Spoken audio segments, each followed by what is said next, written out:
ছক্কা ছক্কা ছক্কা, টানা 3 বলে 3টা ছক্কা, শেষ ওভারে 30 রান করেছেন কোন ব্যাটার? বাংলাদেশের তাওহিদ হৃদয়।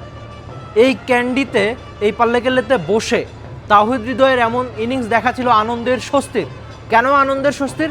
বাংলাদেশের ব্যাটার শেষের দিকে ঝড়ো ইনিংস খেলতে পারেন না, এমন ট্যাগ আমরা প্রায়শই তাদের সঙ্গে লাগিয়ে দিই। বড় ছক্কা তারা মারতে পারেন না, তারা শেষের দিকে ঝড়ো ইনিংস খেলতে পারেন না। সেসব আপনি ভুলে যান।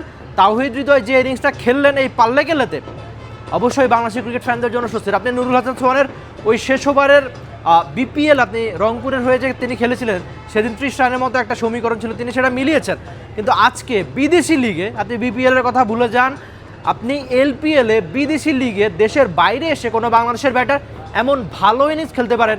শেষ ওভারে প্রথম 3 বলে 3টা ছক্কা, একটা পর্যায়ে মনে হচ্ছিল যে 6 বলেই 6 ছক্কা না হয়ে যায়। তিনি অবশ্য শেষ ওভারে 4টা ছক্কা মেরেছেন, একটা ক্যাচ দিয়েছেন বাউন্ডারির ঠিক আগে। সেটা যদি ছক্কা হতো তাহলে সমীকরণটা ভিন্ন হতো। সেক্ষেত্রে লোডশেডিং কিংবা ঘরের বাইরের তীব্র গরমে ওয়ালটন রিচার্জেবল ফ্যান থাকলে থাকবে শুধু বাতাস আর বাতাস।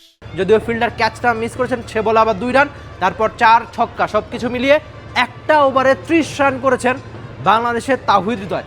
এলপিএলে এবার খেলতে এসে ডাম্বুলাতে প্রথম ম্যাচ খেলেছেন, সেখানেও শেষের দিকে ক্যামিও ইনিংস খেলেছেন, একদম শেষটা করেছিলেন ছক্কায়। আজকে অবশ্য শুরুটা খানিকটা নড়বড়ে, কিন্তু শেষে সেই আপনার আমার সবার চেনা একজন তাওহিদ হৃদয়, যিনি নামবেন, প্রত্যেক বলে ব্যস্ত থাকবেন, দ্রুত রান করবেন, সেই কাজটা তার দল জাফনার হয়ে যেমন করছেন, নিশ্চয়ই সামনের দিনগুলোতে বাংলাদেশের হয়ে করবেন। যে সমীকরণ মেলানোর দরকার ছিল, যে শেষের দিকে ঝড়ো ইনিংস, আপনি শেষ ওভারে কত রান চাইবেন, সেই কাজটাই তাওহিদ হৃদয় দারুণভাবেই করেছেন।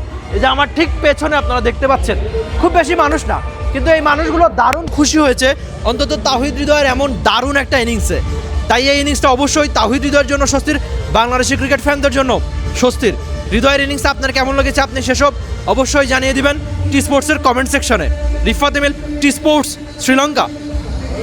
For more updates, subscribe to our YouTube channel and click on the bell icon. Follow us on Facebook and Instagram.